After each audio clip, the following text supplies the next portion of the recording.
Welcome. I'm Matthew Phelps, co-author of the Turning to God's Word Bible study, In the Beginning, the Book of Genesis. Today we'll be talking about lesson 18 of our study, which covers the book of Genesis, chapter 31.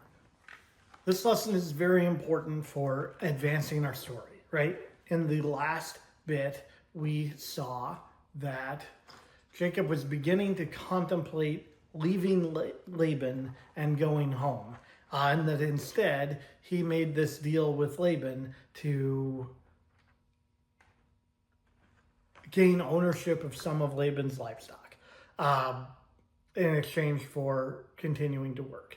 And we saw Laban being dishonest in that regard. Here, God finally comes to Jacob and says, okay, you've had your fun, and I agree and have helped you have your fun. Wasn't that hilarious? But seriously, time to go now. Like, it's time for you to go home. And so that creates an interesting situation for Jacob, right? There's been hanging over his head a sort of a threat, right? Like, as long as he's working for Laban and things are going well, everything's fine. And everybody gets along, and isn't it great, right? But Laban has characteristics of an abusive person, right? Like, if you're doing what he wants, everything is fine. And when you're not, then he becomes unpredictable, and it is a thing to be worried about, right? Like, Jacob is correct, despite how Laban chooses here to portray himself as just a good guy, and there's a misunderstanding, right? Like, of course I'd have let you go, and yeah, absolutely no hard feelings, and I'm so offended that you would think that anything bad would happen, but it's easy to say that after the fact. But we're to interpret that as lying, right? Like, Jacob correctly grasps that he's not going to have an easy time leaving, and so he does it secretly. He asks his wives if they're willing to come with him. He doesn't just presume, and they say, yeah, please. You have all of our father's wealth. What's left for us here? And like, they go along willingly as well. And then Jacob sneaks out. He's not noticed that he's missing for 3 days. We can assume like he's out tending sheep a lot and Laban's not. So it might be normal for him to be gone a little bit. And if it wasn't, he probably created a pattern before he left of not being around as much, so it wouldn't spark any concern.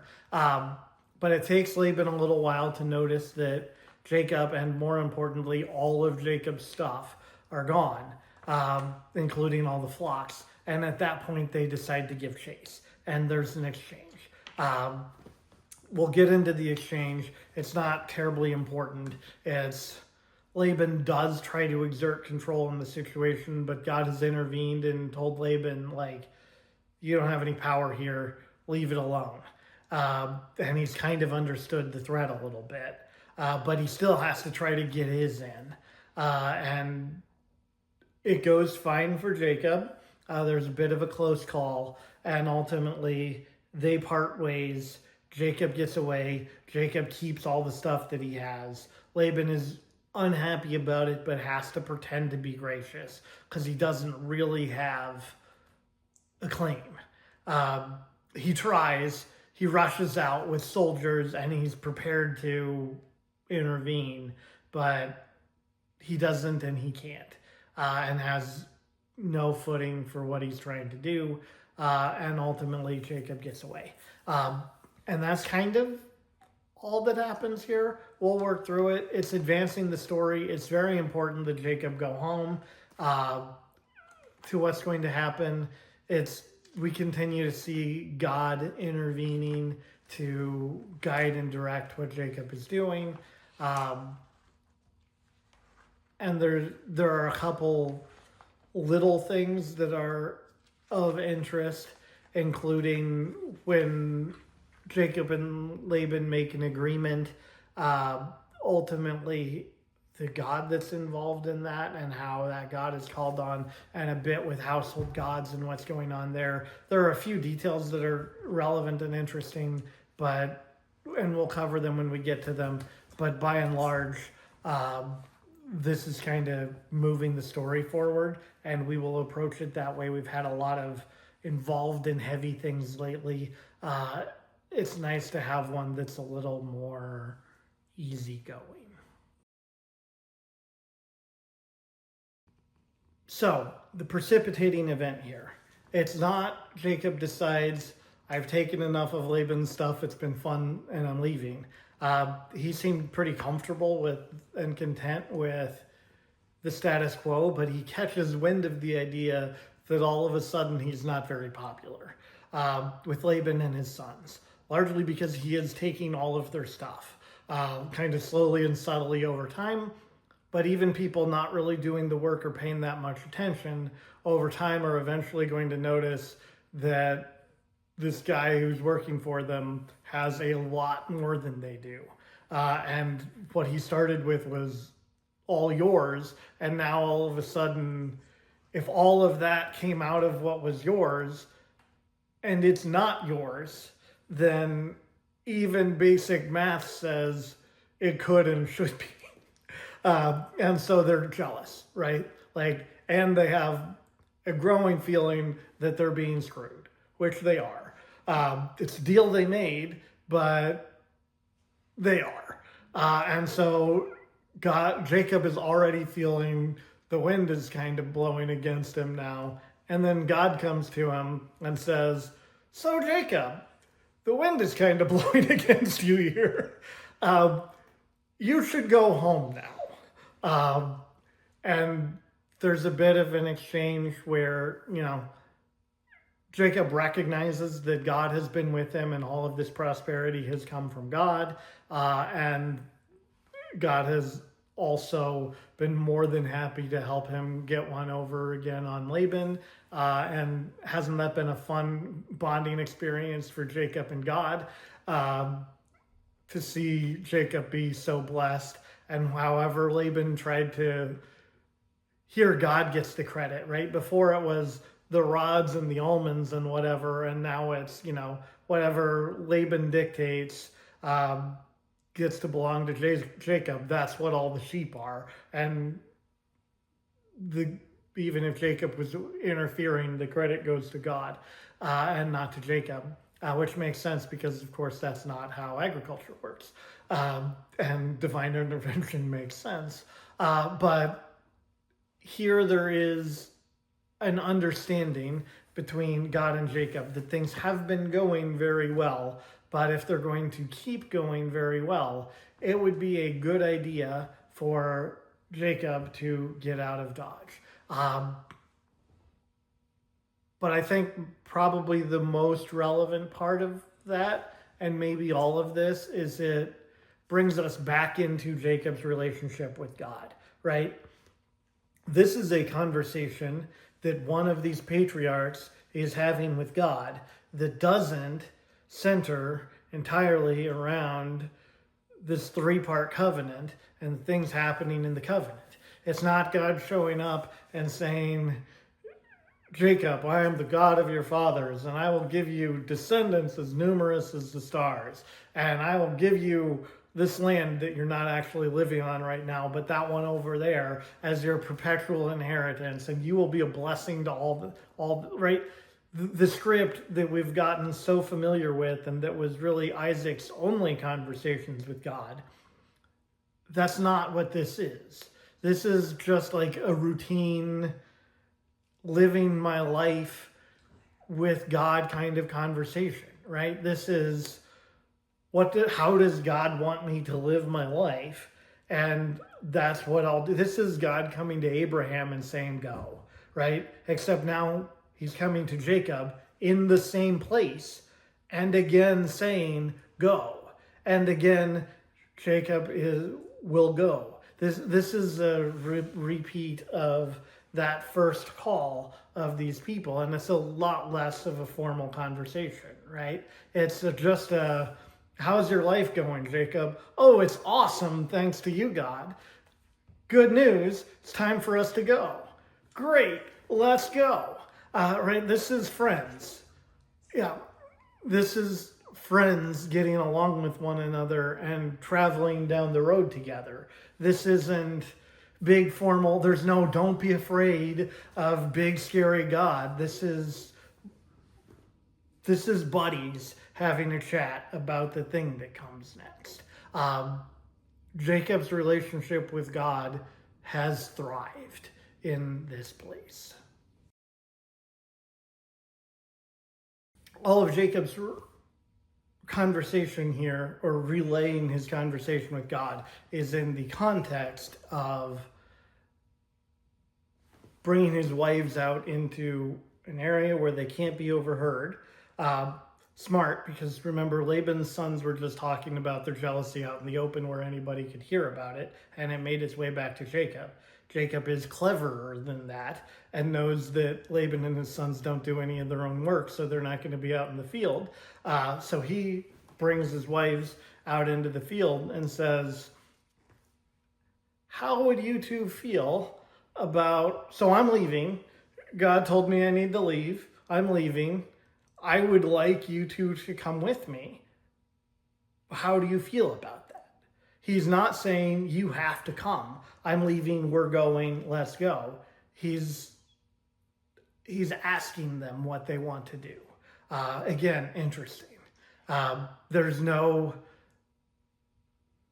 indication that Sarah got a similar choice, although you never know. But again, Jacob is treating his wives as partners in this endeavor. Here's what I have in mind. What do you think? And what they think is, you got all his stuff, all dad's stuff anyway. We're taking that, right? Like, why would we stay here? Like, you're blessed by God. God has taken all of dad's stuff and given it to you.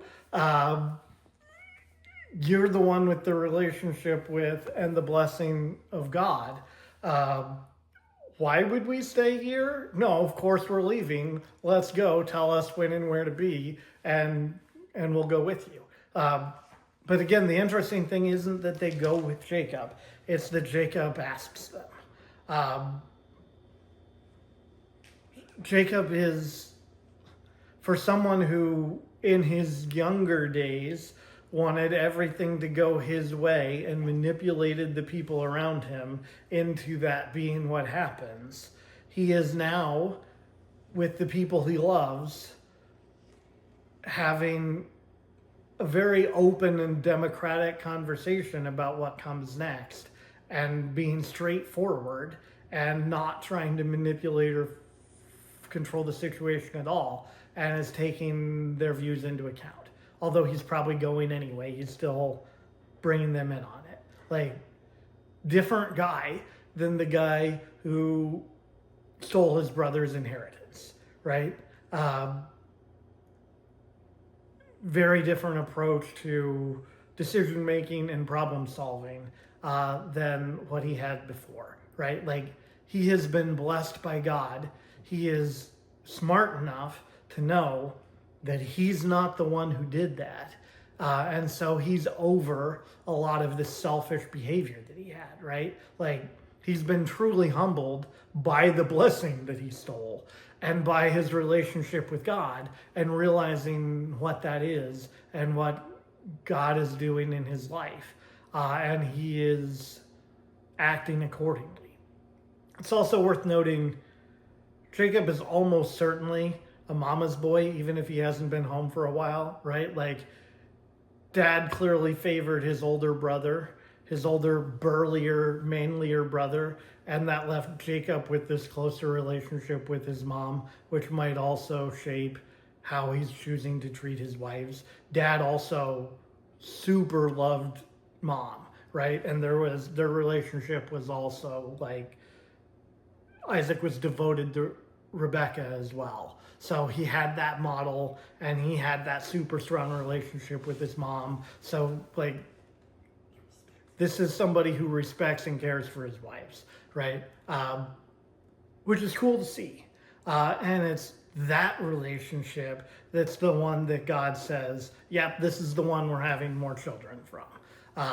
This is the model we want, right? Like, you look back in time and you think these gender dynamics are all wrong in all of these relationships, product of the time, all of that. But where God decided to expand his nation was in the case where that wasn't going on. And where you had, admittedly with one more person than Jacob originally had in mind involved in the marriage, you had a lot more of a partnership than like, me husband, you wives, you go home with me to Holy Land, right? Like, that's not the relationship that God chose to bring the nation out of. It's this, I think I have to go, are you two willing to come with me? Let's talk about it thing. It's very notable that that's the one God chooses to cause to prosper. Right? Like, Isaac and Rebecca were always a bit at odds, right? Because Isaac was not in a good position with God. And as it turns out, if you don't have a strong relationship with God, you can't have the same kind of relationship that you would like to have with your spouse. It harms the relationship. And so they could never really have as solid of a relationship. But here, now, Isaac's blessed son is succeeding where his father failed. And again, we've water under the bridge with Isaac. He had a reason, but evolution, this is the family evolving and getting better over time. That doesn't always happen. So often it doesn't. And this is the idea of the patriarchs, right? Like, they grow from generation to generation into the promises that God has made, right? God can't do everything he wants to do to fulfill the promises with Abraham or with Isaac or with Jacob, but he starts to do more with Jacob, right? There's an idea in philosophy and metaphysics that, and theology correspondingly, that a gift is given according to the manner of the receiver. Or a little more colloquially, you can only receive as a gift what you're prepared and able to receive, right? Like, so what God aims to give to Abraham is more than Abraham is disposed to or capable of receiving. And so a part of the promise to Abraham is building his descendants into people who can receive what has been promised. That stays with the promise. The idea of evolving and growing into being able to really receive the full substance of what God has promised and wants to give. And that, of course, points us to not just Jacob, but to Jesus. So lots going on, really interesting. They decide to leave town. So, having made up their mind to go, Jacob waits until Laban is distracted. He gathers everything together and he takes off. And notably, a thing happens along the path to gathering everything. Rachel steals her father's household gods. That becomes relevant. What are these gods? Because we know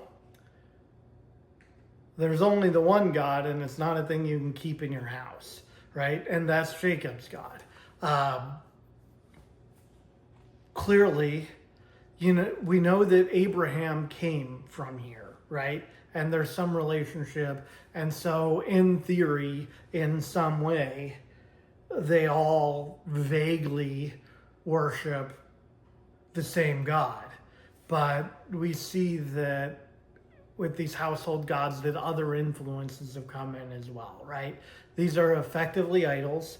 They're not the one God. They're clearly not actual gods, because of course not, because there's only one God, and it's not a thing you can put in your saddlebags. These are just things that might have meant something to Laban, but that were idols at best. We don't see why Rachel takes them. It's not entirely clear why Rachel takes these.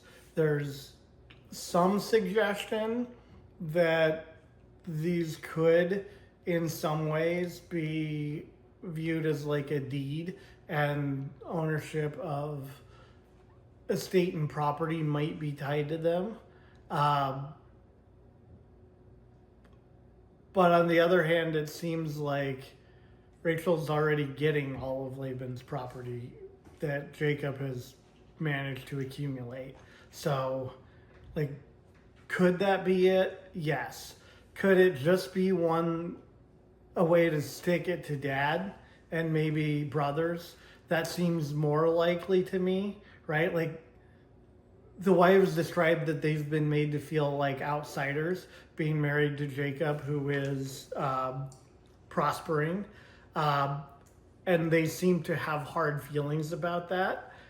So to me, this is just Rachel being a little petty, and she has hard feelings about how things are going with the family. And this is a way to, like, she's definitely not taking these gods to worship them, right? Like, things to keep in mind. I think we can be pretty certain she's not taking these to worship them. It seems like she doesn't actually care about taking them to claim any goods or possessions, because nobody comes back for anything later. So even if they are a kind of a deed, I don't think she's trying to claim the property. I think it comes down to this is a way of messing with them. Or it could be an assertion of this kind of idol worship she doesn't agree with and is trying to stop them from doing it. So there's either that kind of pious motive, or a little bit of messing with them, or a little from column A and a little from column B, I think. But at any rate, Rachel takes them while she's on the way out the door, and otherwise Jacob and his entourage depart. A few things with numbers here. Laban finds out about Jacob's departure on the third day. We know what kind of death happened for 3 days and then didn't, right? This is like foreshadowing of Jacob's gone and then for 3 days and then he's free, right? Like, not unlike being dead for 3 days and then rising again to new life, right? Jacob's period of departure being pitched as 3 days. A little bit of a loose connection there, but it is what it is. That could just be there to let us know that Laban was oblivious, and it took him 3 days to notice, right? More deliberately, probably from a number point of view, he is pursuing Jacob for 7 days, and he has this vision from God that says, "Take heed that you say not a word to Jacob, either good or bad." Like, this is like God saying, leave it alone, dude. Like, what are you doing? And by what authority and by what right? Leave it alone. We'll get back to, does Laban listen to God a little bit later? But no, he doesn't. Say not a word to Jacob, either good or bad. That is the instruction that Laban has. And we'll see what happens with that.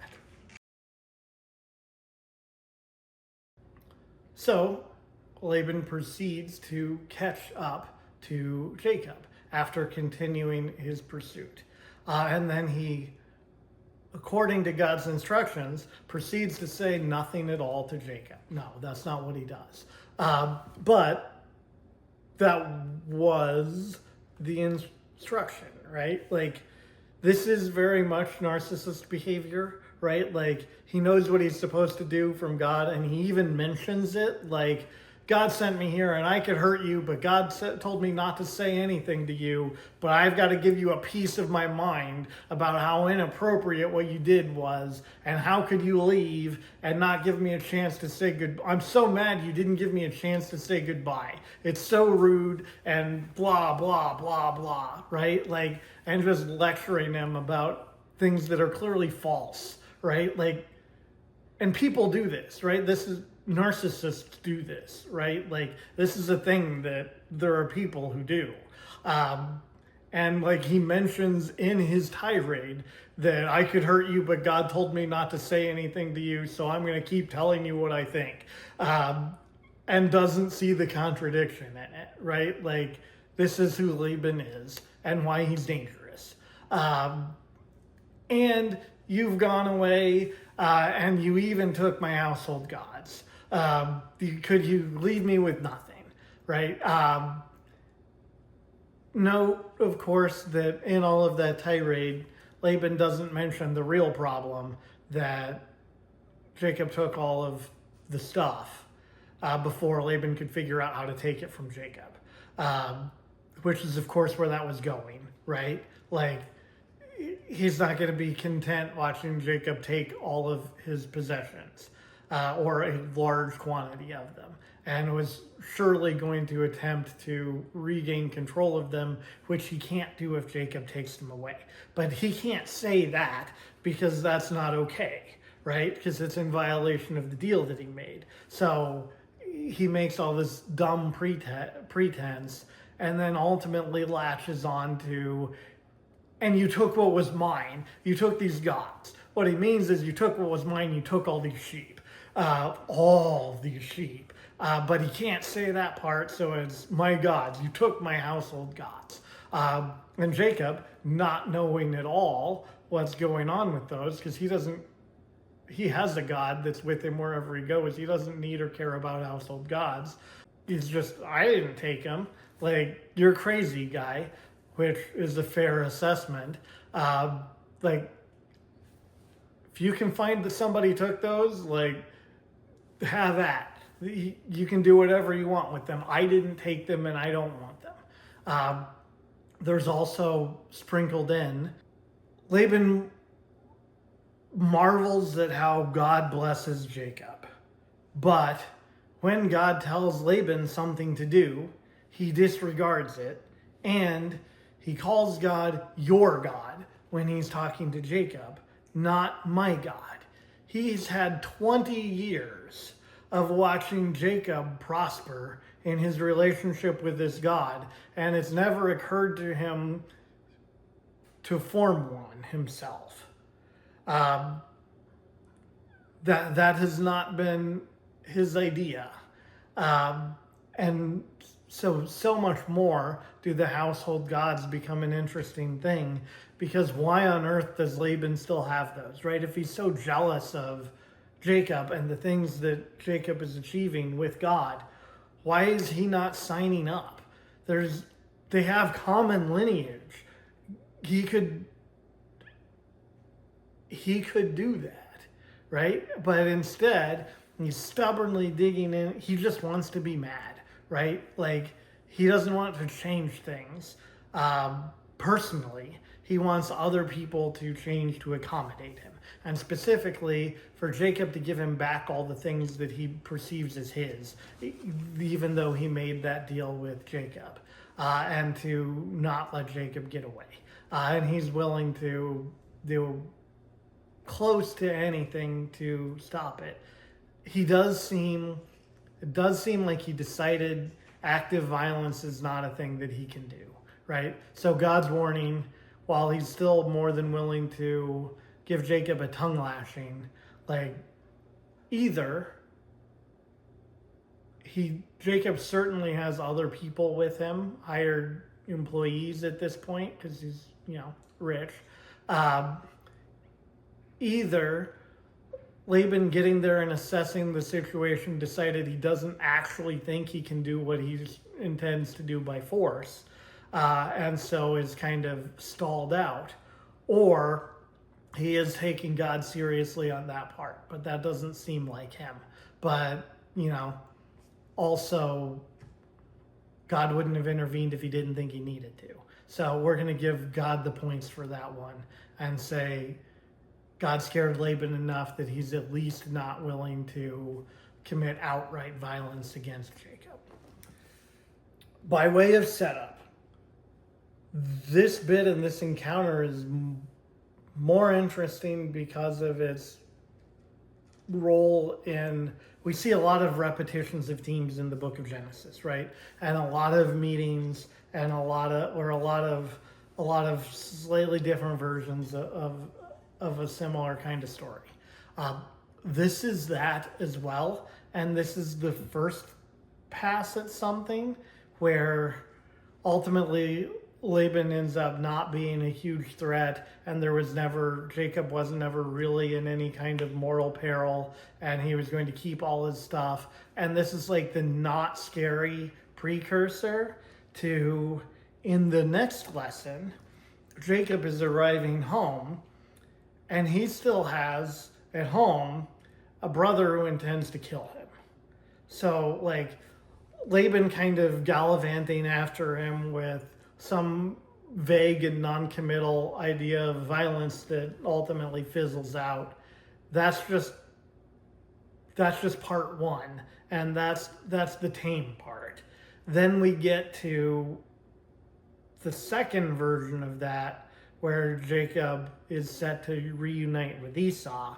That's the scary part, right? So this is also setting us up narratively for, we've got a scary thing coming, but it's not Laban, it's Esau.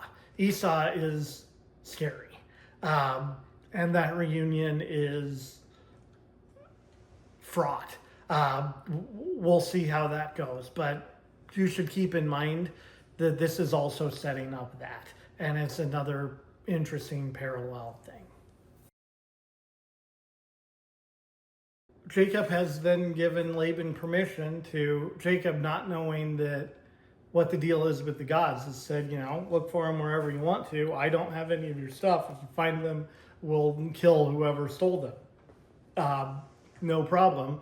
Jacob's point of view is, I didn't do this, we don't have them, this is ridiculous, and I want to show him that.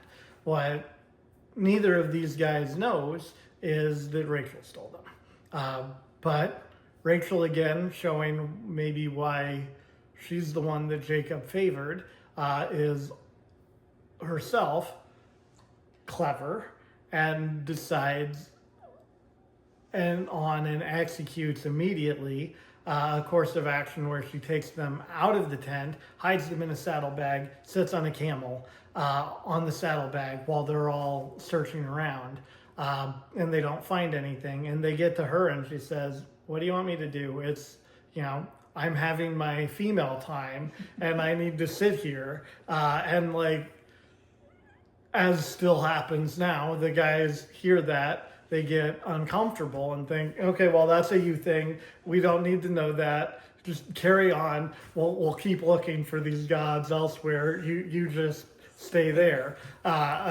over there maybe, and we'll carry on. So she gets away with it, right? Like she outsmarts Laban, which is admittedly not that hard to do, but she does, and also shows some of her character, which kind of also is reminiscent of, the women in this family are kind of feisty, right? Rebecca was more than happy to help Jacob steal the blessing. Here's Rachel stealing her father's gods by every account just to mess with him, and because she feels like she can, and she does. These women seem like a blast, honestly.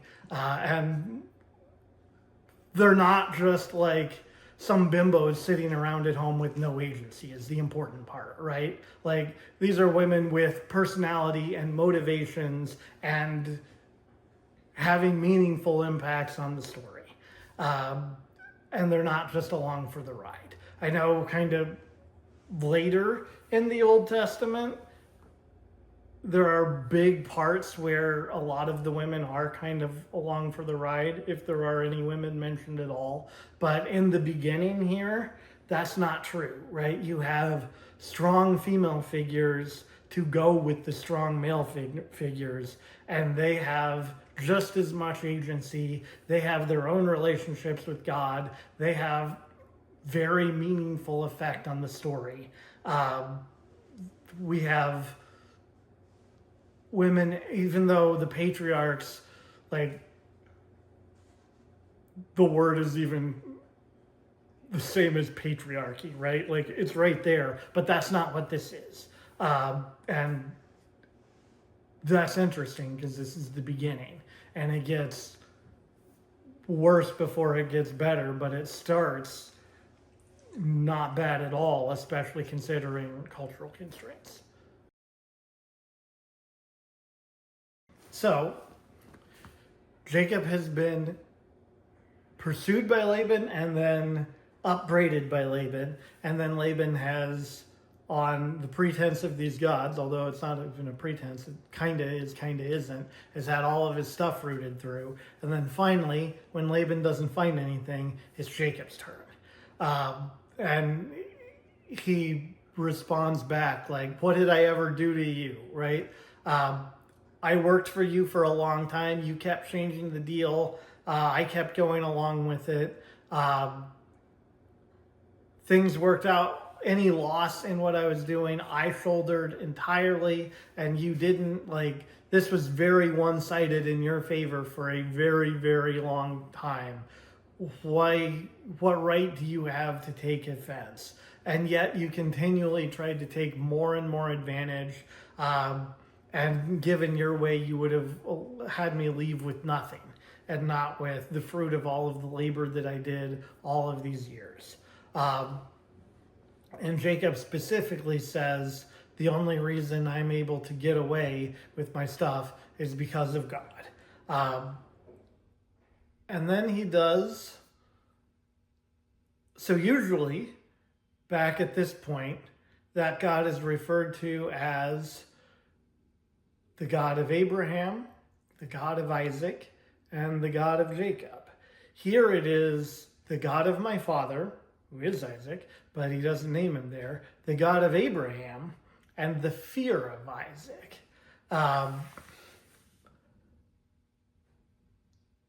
Interesting phrase, especially that last one, the fear of Isaac, right? The first two pretty standard, but then he throws in one that is not standard, and that tells us a lot, right? Like, what is Isaac's relationship with God?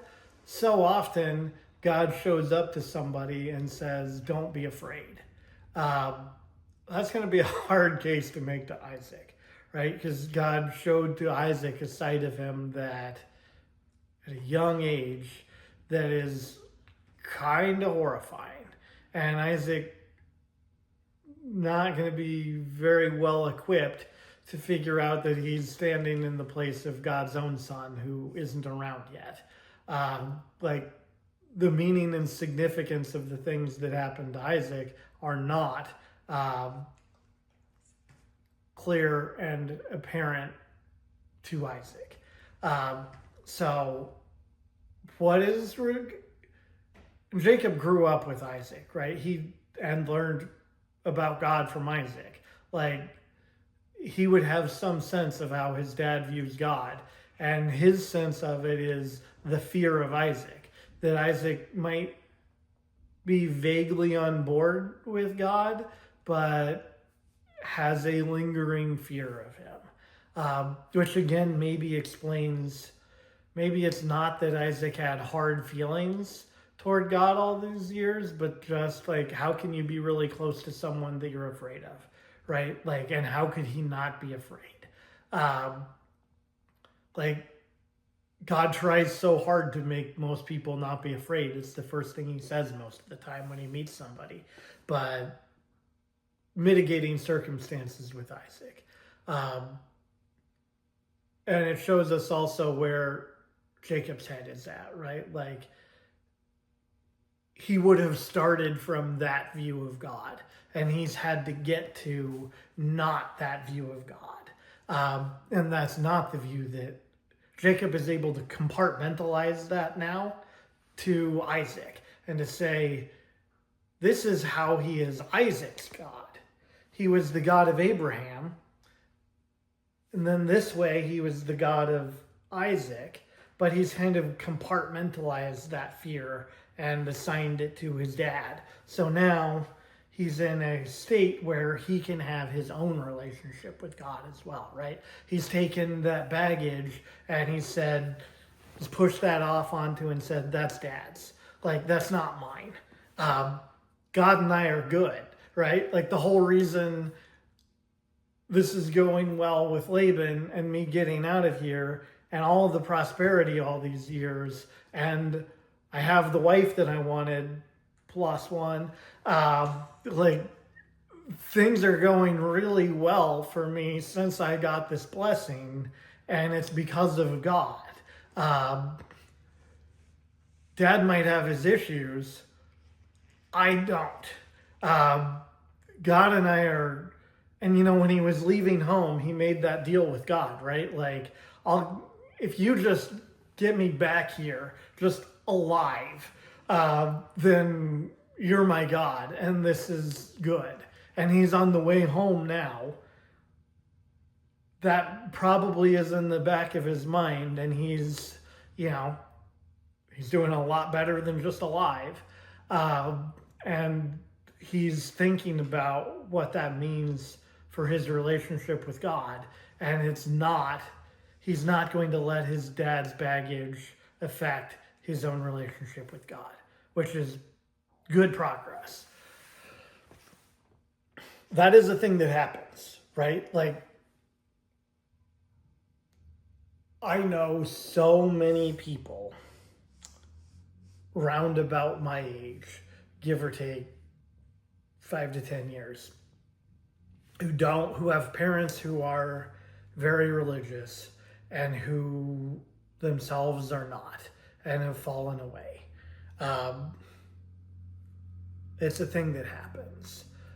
There are a lot of reasons for it, and the culture certainly doesn't help, but that's not the only one by far, right? Like, there's a thing that has to happen for faith to be conveyed from parents to children, which is, first, as a parent, you can tell about and show God to your children, right? Like, I'm Isaac, here's my relationship with God, that guy is scary. Let's keep our distance a little bit. And Jacob grows up, that's God.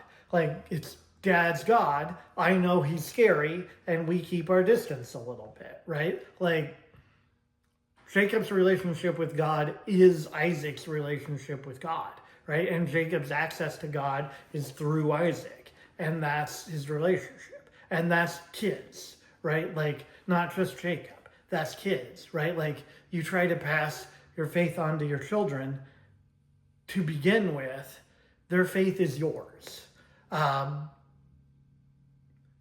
That has to stop being true, right? Like, that is not the faith having been successfully transmitted, right? So you try to force and impose your faith on your children. You want them to live your faith.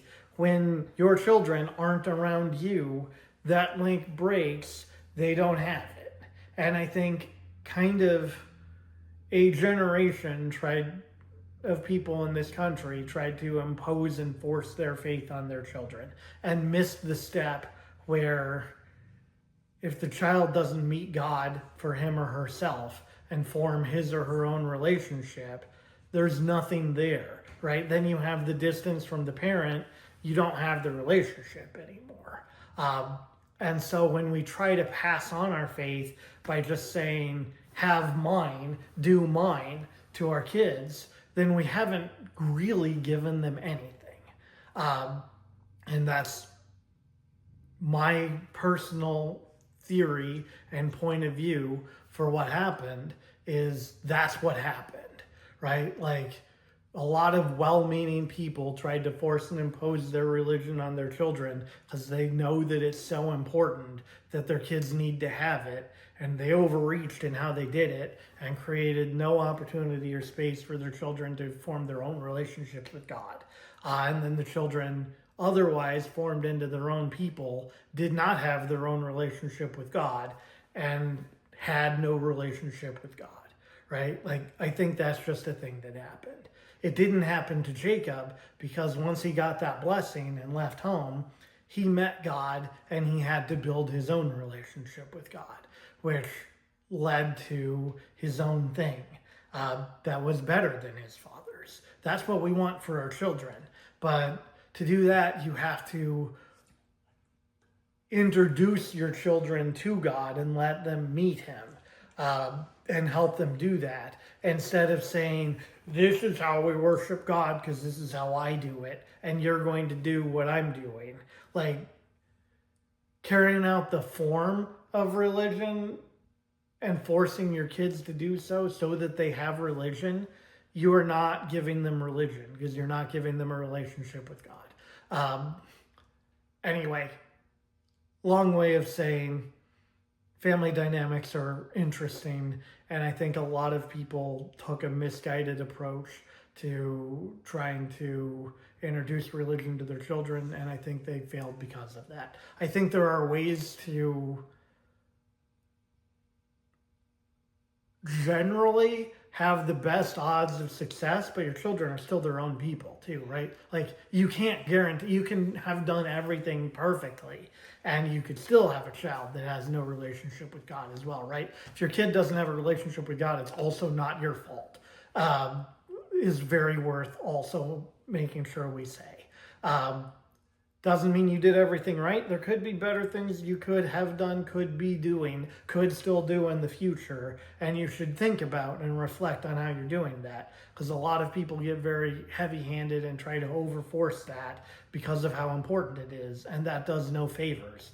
But ultimately, the blame for the child not having and growing in that relationship with God is not on the parents. If you grew up in a household where God and religion are, and you decide to go away from that without giving it a fair chance and seeing for yourself if you can get to know God, it's on you as the child more than anyone else. It's still your fault. But as parents, that's not what we want to see either, right? So, very complicated issue. No great solution, but it is interesting to see how Jacob is able to kind of compartmentalize his father's relationship with God and say, that's great, doesn't work that well for him, it's not mine.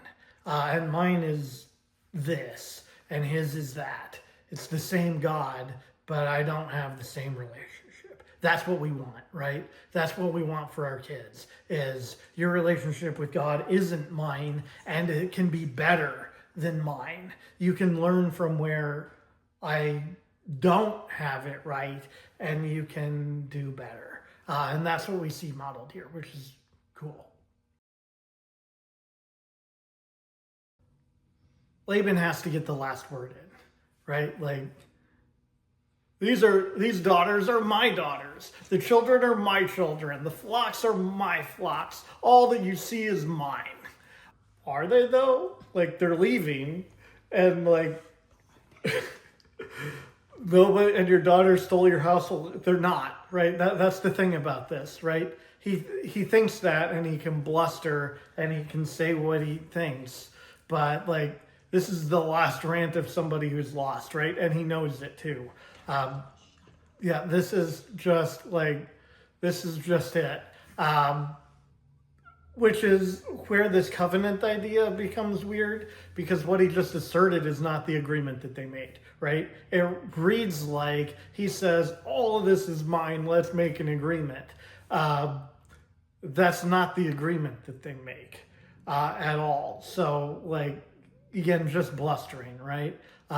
Let's make a covenant, you and I, and a witness between us. They're going to set up the stones to serve as a perpetual witness that the agreement that they're about to strike is in place. We'll see what it is. It is not. Jacob agrees that all of this stuff is Laban's.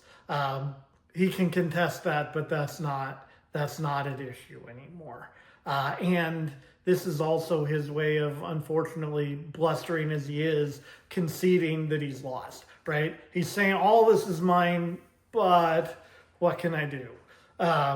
Which is the same as, it's not mine. And they're gonna sort it out. So Jacob sets up a stone pillar to serve as a witness. So they set up a pile of stones. It's serving two purposes. The more abstract one is it's a witness that they're agreeing to something that they're not stating very explicitly. And two, it's a boundary.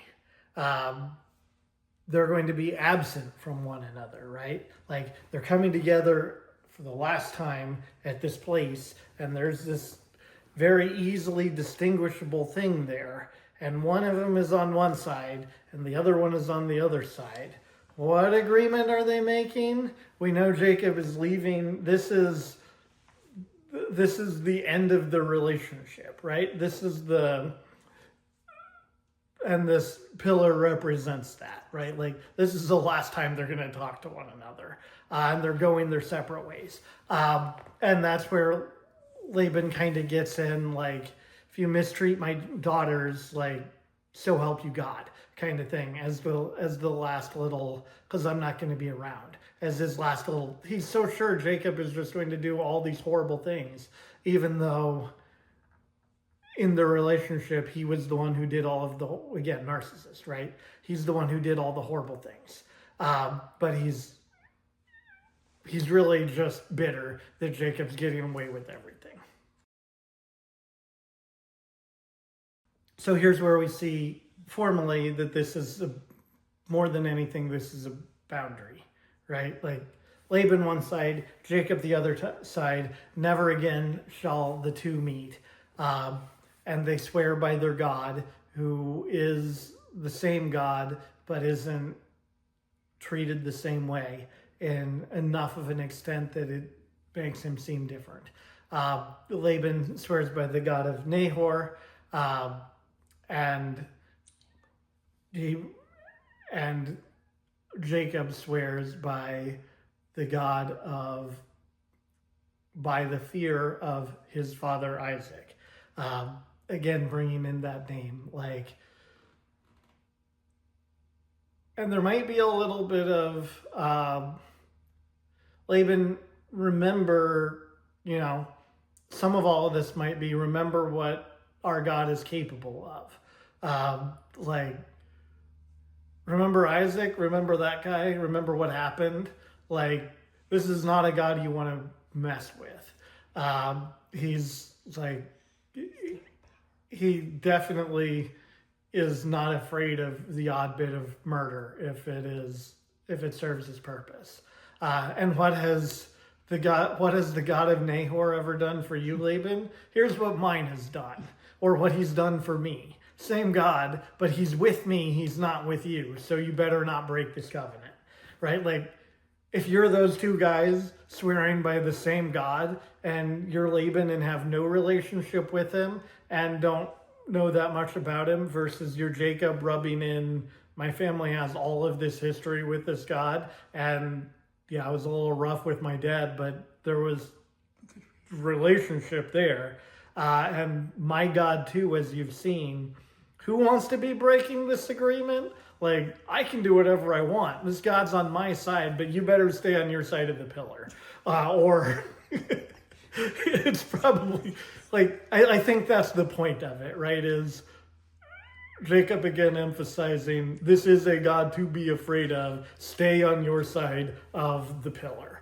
And that's what the agreement is, right? It's, I'm keeping all of my stuff, and I'm going away, and you stay on your side of the pillar. And So Laban came all threatening and kept acting like he was in the driver's seat and in control, right? But Jacob dictated all of the terms. Who was really in control? So he can bluster all he wants, but at the end of the day, he got nothing. Jacob got everything. And so Jacob is away from Laban and is returning home. This has been an overview of Lesson 18 of the Turning to God's Word Bible Study, In the Beginning, the Book of Genesis. For more information, consult our written study and visit us online at turningtogodsword.com.